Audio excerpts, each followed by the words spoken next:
Hello, and welcome to Principle of Dark Psychology. I am Dr. Nobody. Names carry weight, but mine carries none. I am the voice without a face, the presence without a past. You may call me a shadow dressed in words, but understand this: shadows reveal more truth than light ever dares.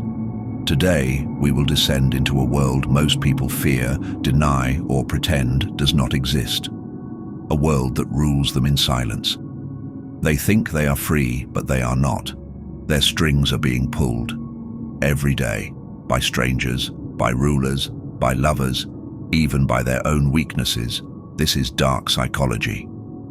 Not the psychology of healing, not the soft words of therapists or the promises of self-help. This is the psychology of power, of manipulation, seduction, control, and the secret levers that move human nature itself. Stay with me. In the next few minutes, you will begin a journey into forbidden knowledge, a lesson in the mechanics of control, the invisible battles for influence, and the truth of why some rule while others obey. So let us begin. What exactly is dark psychology? At its core, dark psychology is the study of human behavior in its most manipulative, ruthless, and predatory form. It is the recognition that beneath our polished words, beneath the masks of morality and civility, humans remain animals of power. We are hunters and prey, competing in silence, cloaked in strategies older than civilization itself. Most people imagine psychology as the science of healing, therapy, and understanding. They see it as the domain of doctors with kind voices and sterile offices. But dark psychology is not taught in classrooms, not openly, because dark psychology is dangerous. It is the study of how to bend others to your will, how to penetrate defenses, how to exploit weakness, and how to manipulate the hidden machinery of the human mind. To understand its roots, we must travel back. Long before the word psychology existed, men and women already practiced its darker forms. Think of the kings, priests, and conquerors of the ancient world. They did not rule only with weapons. They ruled with beliefs. The pharaohs of Egypt convinced their people they were gods incarnate. Was this truth? Or was it the earliest form of mass psychological control? An illusion so powerful that millions built pyramids in servitude. The priests of Mesopotamia carved laws into stone, declaring them the will of the divine. The people obeyed, not because of force, but because of fear, the most potent psychological weapon of all. The emperors of Rome understood the formula of control: bread and circuses. Feed the masses enough distraction, and they will never rebel. Here lies the first law of dark psychology. Humans do not obey truth. They obey perception. But the term dark psychology would not take shape until men like Machiavelli stripped away illusions. In The Prince, 1513, Machiavelli revealed the unspoken rules of power, that it is safer to be feared than loved. That morality is a costume worn by rulers, not a principle they live by. That manipulation, deceit, and ruthless calculation are not evils, they are tools. For centuries, his work was banned, burned, and cursed as demonic. Why? Because it revealed what kings already knew: power is never clean. Machiavelli was not inventing dark psychology, he was exposing it. And with his words, a second law emerged. Power hides its methods, because truth destroys illusion. But do not think dark psychology lives only in palaces and thrones. Look closer. Look into your own life. Have you ever seen a child cry, only to get what they want? That is emotional manipulation at its purest form. Have you ever felt the sting of a lover using silence as punishment? That is psychological control. Have you ever watched a salesman charm, pressure, or guilt you into saying yes? That is dark persuasion. Every human, knowingly or not, uses fragments of dark psychology. The difference is scale. Some use it for petty needs, others to rule nations. Dark psychology is not an invention. It is a mirror, a reflection of the survival instincts that have shaped our species for millennia. The smiles, the lies, the fears, the desires, all weapons in the eternal game of influence. Why then is dark psychology not openly taught? Because knowledge is power, and power, in the wrong hands, is chaos. Consider this. If every man knew how to gaslight, how to charm, how to crush resistance with psychological warfare, society would collapse into paranoia. Trust would vanish. Families, governments, businesses, all would dissolve under the weight of constant manipulation. Thus, dark psychology remains hidden. It is whispered in secret societies, taught in fragments to politicians, advertisers, interrogators, cult leaders. Not in public schools, but the knowledge is there, scattered like forbidden texts, in the speeches of dictators, in the strategies of corporations, in the silence of history's survivors. And this is where you now stand, on the edge of forbidden knowledge. Every civilization is built not only on laws, but on psychological control. Why do citizens obey laws? Because of fear of punishment. Why do soldiers march into death? Because of loyalty, indoctrination, and fear of shame. Why do consumers buy endlessly? Because advertising preys on desire and insecurity. Civilization itself is a machine of dark psychology, a theater where masks are worn, illusions are crafted, and control is maintained not by truth, but by perception. And here is the third law. Every human system runs on manipulation. Some call it order, some call it survival. But in truth, it is the art of control. Dark psychology is not a philosophy. It is not an ideology. It is the hidden engine of human behavior. To study it is to study ourselves at our most ruthless, our most cunning, our most dangerous. This is only the beginning. For in part 2, we will explore the true nature of power and control. Why humans manipulate, why survival demands it, and how those who master it rise, while those who ignore it are ruled. Remember this, the world you see is a stage, and dark psychology is the script written behind the curtain.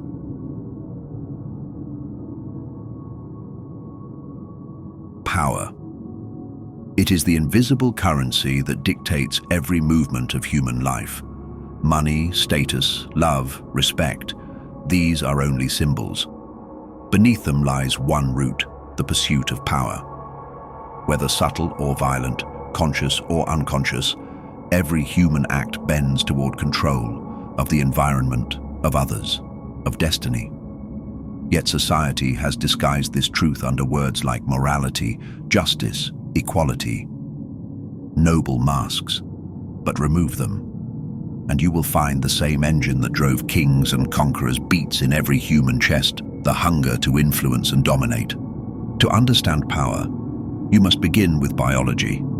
Humans, like all creatures, are designed by evolution not to be free, but to survive. In the animal kingdom, wolves establish dominance through force. A single stare from the alpha decides who eats first. In primates, grooming, alliances, and intimidation decide hierarchy. The one who can charm and threaten in equal measure rises. In humans, words, ideas, and symbols replace claws and teeth. But the instinct remains unchanged. Every human interaction is a negotiation of power. When a child throws a tantrum, it is not only emotion, it is a test of control over the parent. When a worker obeys his manager, it is not only professionalism, it is submission within a hierarchy. When lovers argue, often beneath the words lies a hidden struggle. Who will bend? Who will lead? Who will follow? The desire to control is not taught, it is born. It is the code of survival etched into the nervous system. But if power is so natural, why does society despise it? Why cloak it in morality, law, and religion? Because raw power terrifies.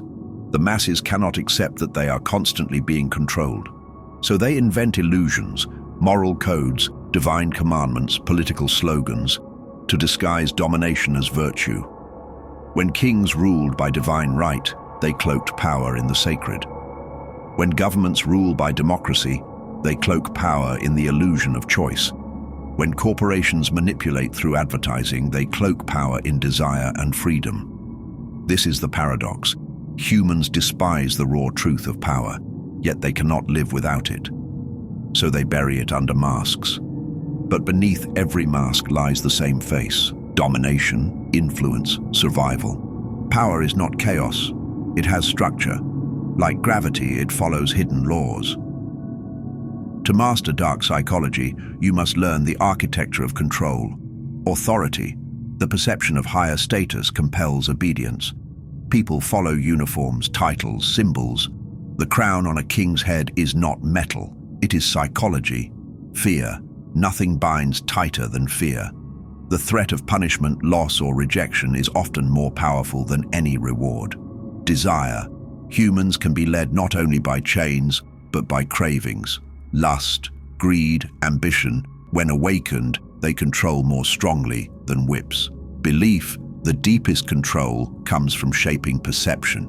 If you can implant belief about what is real, what is good, what is inevitable, you no longer need chains. The prisoner builds his own. Scarcity. Control thrives when resources are limited. Deny people what they want, and they will crawl to the one who offers it. Every government, every religion, every relationship is a variation of these levers. Some combine them, some specialize, but all rely on them. Not all humans wield power equally. Most drift through life as prey, manipulated, guided, consumed. A few sharpen their instincts and rise as predators. The predator reads emotion as a map.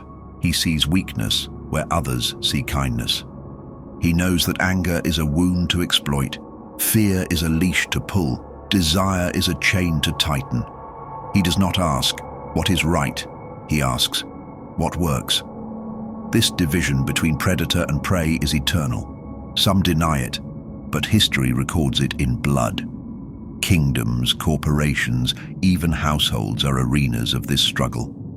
And the cruelest truth: many victims secretly admire their manipulators. The seducer, the ruler, the tyrant, their power intoxicates even those it crushes. Why do humans seek power relentlessly? Because power is not only survival, it is pleasure. Neuroscience reveals that power activates the same regions of the brain as addictive drugs. Control creates a rush, a chemical high. Like fire, once tasted, it burns forever. This is why tyrants never step down willingly, why corporations expand endlessly, why lovers test each other with games of dominance. Power is not a tool humans use, it is a drug humans crave. And like all drugs, it corrupts, distorts, and destroys as much as it sustains. To see power clearly, you must learn to look not at what is said, but at what is unsaid. Not at what is shown, but what is hidden. Consider these truths. In politics, speeches are performances. The real power is in the deals made in silence, behind closed doors. In business, products are distractions. The real power is in data, in knowing the desires and fears of millions. In relationships, words of love may be genuine, but beneath them lies the constant negotiation. Who depends on whom? Who needs whom more? This is the invisible web of control, the silent network of influence that binds every human to another. It cannot be escaped, only understood. Perhaps the greatest illusion of all is freedom. Modern man believes he is free because he can vote, shop, choose his lifestyle, but his choices are shaped by forces he does not see. His desires are manufactured by advertising. His fears are sculpted by media. His morality is inherited from culture. His thoughts are framed by language itself. He lives in a prison without walls, a cage built of perception, and he guards it himself, believing it to be freedom. This is the essence of dark psychology. Not chains, not violence, but control so deep the subject forgets he is controlled. Not everyone seeks power. Some reject it, preferring peace. But here lies the tragedy. To reject power does not mean to escape it. The weak are always ruled. The one who does not wish to manipulate is still manipulated. The one who refuses to play the game is still a piece on the board. This is the brutal truth. Power does not ask for your permission. It rules you, whether you desire it or not. Yet power is not infinite. Every act of control breeds resistance. Every predator creates prey that learns to defend itself. History shows this balance. Tyrants fall when fear turns to fury. Seducers are unmasked when charm decays. Corporations collapse when greed blinds them. Power is not stable. It is a fire that must constantly be fed. Those who wield it must adapt or burn with it. Power is not evil. It is not good. It is the pulse of human existence. To live is to manipulate, to resist, to submit, to command. Dark psychology reveals not how we should live, but how we do live.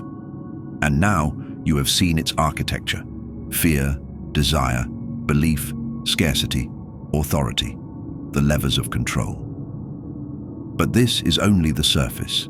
In part 3, we will go deeper still, into the tactics themselves, the weapons of manipulation, gaslighting, deception, persuasion, seduction, the subtle methods by which predators bend the will of others without ever raising a hand. You have seen the skeleton of power. Next, you will see its fangs. Power does not exist in theory. It exists in tactics. The predator does not dream about dominance. He executes it. And so, to understand dark psychology, we must turn from philosophy to practice. To the weapons sharpened across centuries, the methods by which influence is seized and sustained.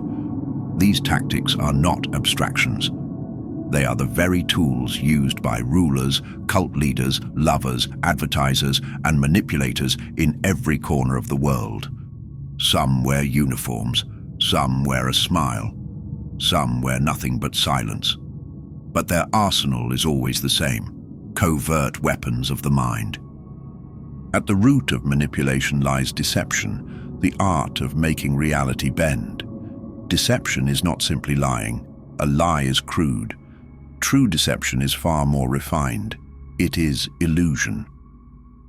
The magician does not merely hide the card. He directs your attention elsewhere, so that even when the truth is revealed, you still believe the trick. The manipulator does not only speak falsehoods. He weaves half-truths, selective silence, and distortions, so that the victim doubts not him, but themselves. History is carved by deception. Nations justify wars with stories of threats that never existed. Corporations convince millions that poison is pleasure, wrapping it in advertising. Individuals deceive lovers, families, friends, not always to harm, but to gain. The first rule of deception: reality is not what is. It is what others believe it to be. One of the most lethal tools in dark psychology is gaslighting. It is not about control of the body, it is control of perception. The gaslighter distorts memory, questions reality, implants doubt until the victim no longer trusts their own mind. Imagine the slow corrosion. You're remembering it wrong. That never happened. You're overreacting. Day by day, the target collapses inward. Their sense of truth dissolves. They cling to the manipulator not out of trust, but desperation. The need for certainty in a world now made uncertain. A gaslighter does not destroy resistance with force. He destroys it by dismantling the very foundation of resistance: reality itself. The sharpest manipulators rarely force. They persuade. They plant seeds. They shape choices while the victim believes they are free. Advertising thrives here. The consumer thinks he buys out of desire, yet the desire was manufactured. The message: you chose this. The truth: we led you to this. Persuasion relies on subtle levers: reciprocity, give a little, and the target feels compelled to give back. Authority, display symbols of power, titles, clothing, credentials, and people submit without question. Scarcity, limit access, and desire multiplies. Social proof, show that others believe and the herd will follow. Persuasion does not shout, it whispers, and the whisper is often louder than any command. If persuasion is honey, fear is fire. Nothing grips the human mind tighter. Fear is ancient. Fear bypasses logic, cutting straight to survival. Fear silences rebellion before it forms. Dictators use fear of punishment. Religions use fear of damnation. Corporations use fear of missing out. Parents use fear of rejection. The shape changes, the essence does not. Fear is the leash wrapped around the throat of civilization. Seduction is persuasion laced with desire. It is not only sexual, it is the art of making another long for you, trust you, follow you. The seducer is not always the beautiful. More often, it is the one who understands psychology. Mirror the target's emotions, make them feel unique, chosen, provide unpredictability, a dance of hot and cold that keeps the victim chasing. The seducer thrives on absence as much as presence. Withdrawal becomes a weapon sharper than any touch. Seduction enslaves not by force, but by willingly surrender. The victim locks their own chains, smiling. One of the most underestimated tactics of dark psychology is silence. Words reveal, silence conceals, and in concealment lies power. The negotiator who waits without answering creates pressure. The lover who withdraws attention creates obsession. The ruler who does not explain creates mystery, and mystery itself is a crown. Silence turns the battlefield inward. The enemy begins fighting himself. Humans are social creatures. We crave belonging. To exploit this, manipulators wield guilt and shame.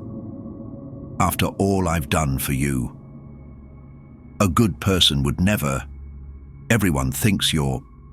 These phrases are not arguments. They are chains forged from morality. Few prisons are stronger than the fear of exile, the dread of being cast out. Guilt makes the victim punish themselves.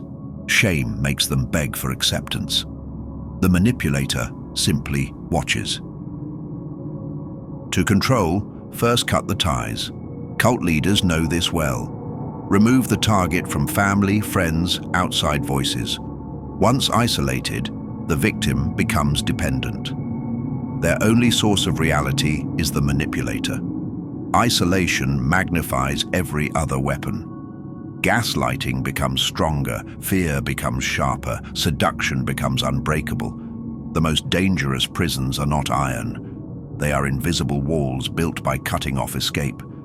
Another tactic is overwhelm. Too much information, too much contradiction, too much chaos.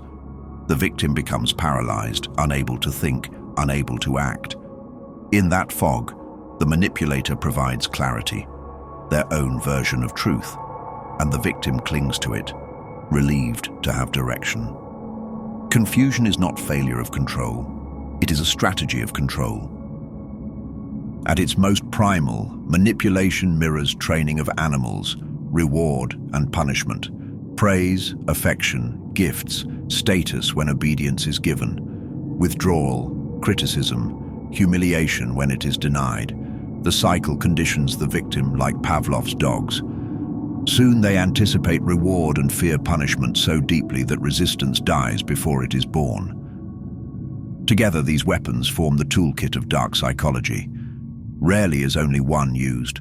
Master manipulators combine them. A dictator uses fear, isolation, propaganda, and punishment. A seducer uses desire, silence, unpredictability, and guilt. A corporation uses persuasion, scarcity, authority, and overload. The tactic changes with the predator.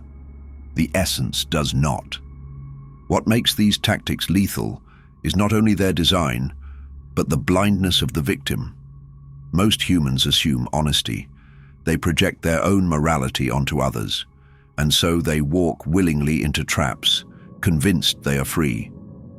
They buy the product, obey the leader, love the manipulator, believing it is their choice, when in truth the choice was already written. This blindness is not stupidity, it is conditioning. Society trains humans to trust, and trust is the soil in which dark psychology grows. Yet no tactic is flawless. Victims can awaken, doubt can spark, rebellion can form. But the manipulator knows this too. The moment resistance stirs, they shift weapons. Fear becomes seduction, silence becomes guilt, confusion becomes authority. The predator is adaptive, the prey must be vigilant. These are the fangs of dark psychology: deception, gaslighting, persuasion, fear, seduction, silence, guilt, isolation, overload, reward, and punishment. They are not theory. They are used against you every day, by strangers, by leaders, by lovers, by systems. To know them is the first defense. To master them is the first step toward power. In Part 4, we will step beyond tactics into the hidden masters of manipulation. Not theory, but reality. The rulers, corporations, cults, and leaders who use dark psychology to shape nations and lives. You have seen the weapons. Next, you will meet the wielders.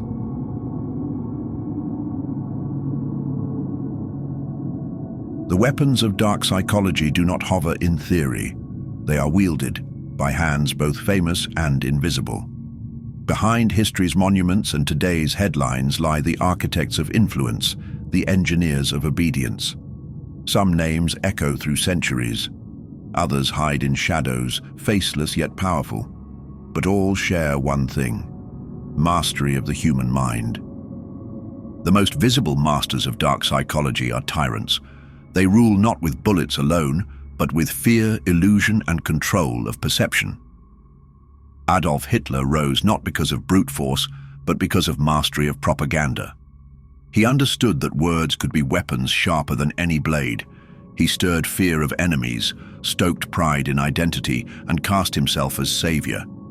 His speeches were rhythmic spells, crafted to bypass logic and ignite emotion. Millions obeyed, not because they were chained, but because they were enthralled.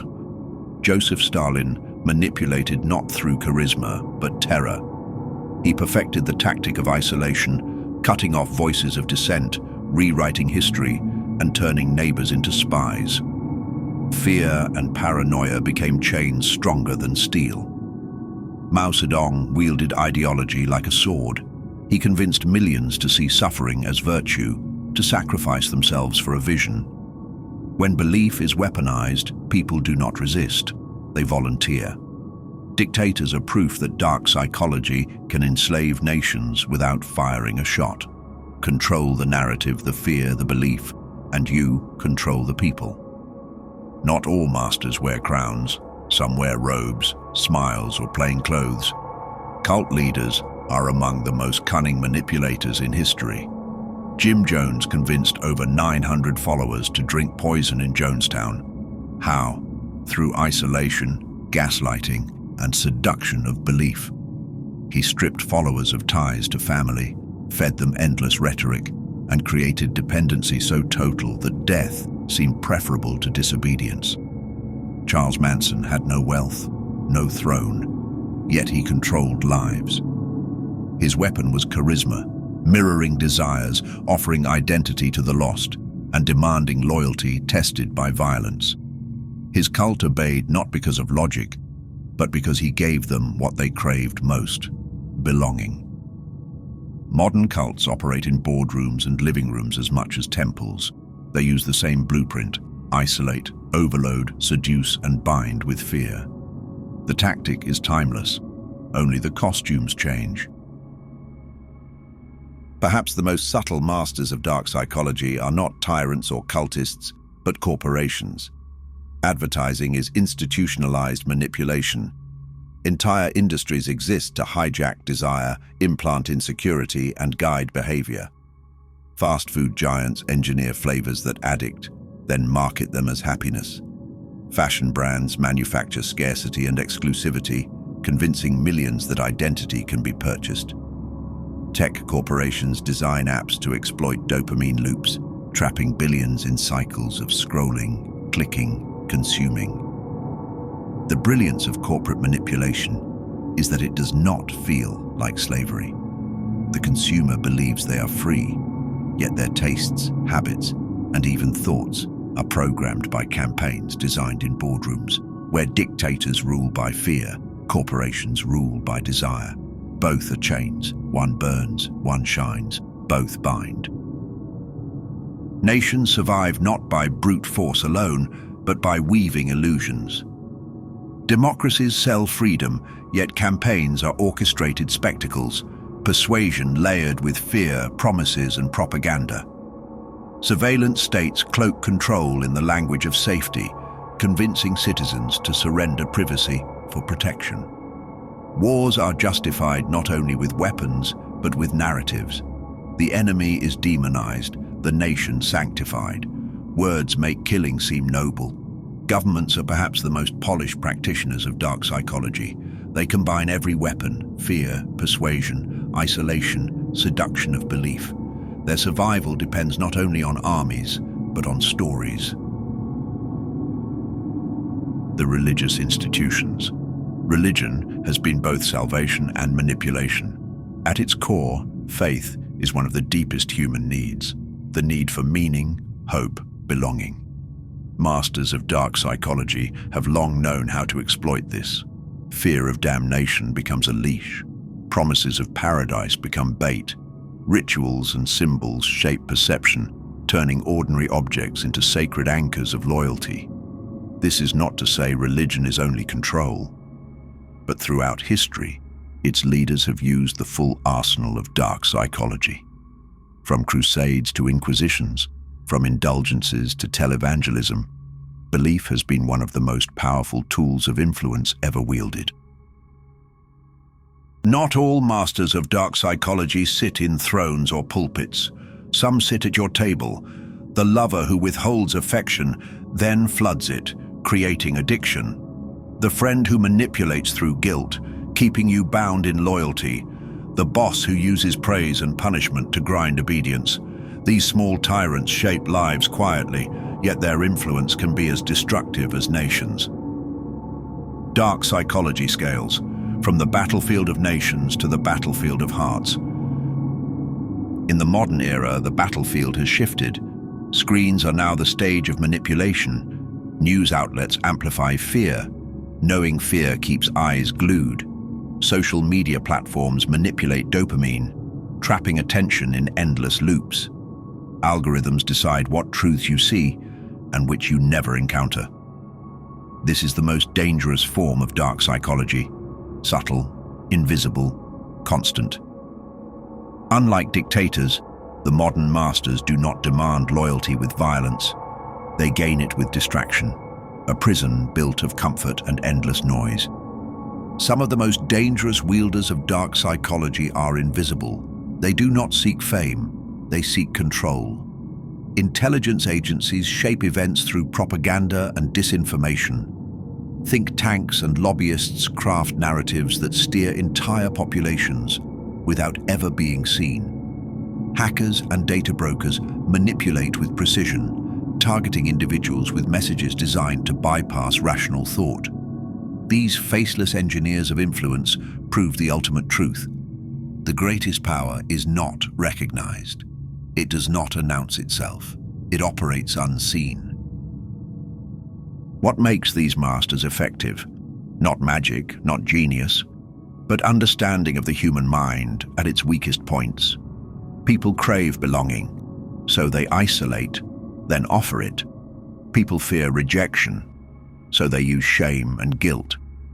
People long for certainty, so they provide belief, no matter how false. People are addicted to desire, so they offer pleasures while enslaving. Masters of dark psychology succeed because most people never imagine they are being manipulated, and so they walk willingly into chains. The cost of mastery. Yet power is never free. History shows that even masters are consumed by their weapons. Hitler destroyed himself in paranoia. Jim Jones died with his followers. Corporations collapse when greed blinds them. Dark psychology grants power, but it corrodes. Those who wield it too recklessly are often devoured by their own illusions. You have now seen the masters, tyrants, cult leaders, corporations, governments, religions, media, manipulators in everyday life. They differ in name, costume, and scale, but their tools are the same. Their essence is the same. They remind us of one law. Power is psychology weaponized. It does not live in theory. It lives in hands willing to use it. In Part 5, we will reach the final chamber, the warning and the weapon. How to defend yourself from these tactics, and how to use this knowledge without letting it consume you. Because knowledge of dark psychology is a blade. Wield it carefully, or it will cut its master. Dark psychology is not entertainment. It is not theory. It is a blade. And like all blades, it can cut in two directions. In the wrong hands, it enslaves. In the right hands, it defends. But here lies the paradox. To learn dark psychology is to stand at a dangerous edge, for the same knowledge that can protect you can also corrupt you. Consider this. The one who studies deception can spot liars, but may also be tempted to lie with greater skill. The one who learns seduction can resist manipulation, but may also begin to use desire as a weapon. The one who understands fear can defend against intimidation, but may also learn how to intimidate. Knowledge itself is neutral. The danger lies in the heart of the wielder. This is why history is littered with manipulators who were once victims. They learned the tools to escape control, only to become controllers themselves. Dark psychology is not a shield. It is a weapon, and every weapon demands discipline. But make no mistake, ignorance is not safety. The one who refuses to learn dark psychology does not escape it. They remain prey. The citizen who does not understand propaganda is consumed by it. The lover who does not understand manipulation becomes its victim. The worker who does not see tactics of control remains chained in silence.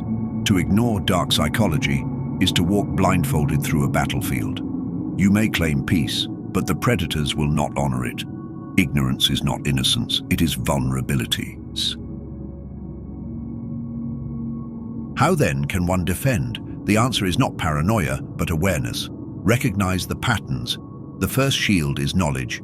When you can name deception, gaslighting, or seduction, their power weakens. Manipulation thrives on invisibility. Awareness is exposure. Trust evidence over emotion. Manipulators attack through feelings: fear, desire, guilt. Resist by anchoring in evidence. Ask, what are the facts? What proof exists? Facts are the armor against emotional warfare. Strengthen boundaries. A predator thrives on those who cannot say no. Practice refusal. Protect time, energy, and loyalty like a fortress. Guard against isolation. The manipulator seeks to cut you off. Build networks, allies, communities. Shared perspective is defense against distortion. Embrace discomfort of truth. Manipulation survives because people prefer comforting lies over brutal truths. Train yourself to endure truth, however painful. The manipulator cannot enslave the one who refuses sweet illusions. Defense is not immunity. No one is immune. But awareness raises the cost for predators. It turns you from easy prey into dangerous game. But defense is not enough. Once you hold this blade, the temptation whispers. Why not use it? Why not persuade more effectively? Why not seduce, deceive, manipulate? After all, everyone else does.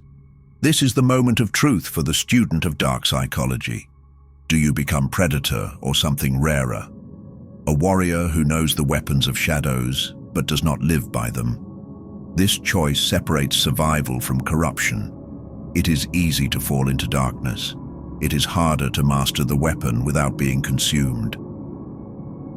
Every master of dark psychology leaves a trail. Some trails are of empire, others of ruin. To wield these tools responsibly is not weakness, it is strategy. Because unchecked manipulation always collapses. Tyrants fall, cults crumble, corporations rot. But the one who balances knowledge with discipline endures. He uses awareness to protect himself, persuasion to inspire, authority to lead, without succumbing to the addiction of domination. This is not morality, it is pragmatism. History shows that corruption is unstable, discipline survives. Dark psychology reveals truths society hides. That power is the true engine of human life. That manipulation is woven into every relationship, system, and institution. That the weak are ruled, whether they know it or not. But knowledge of this truth carries weight.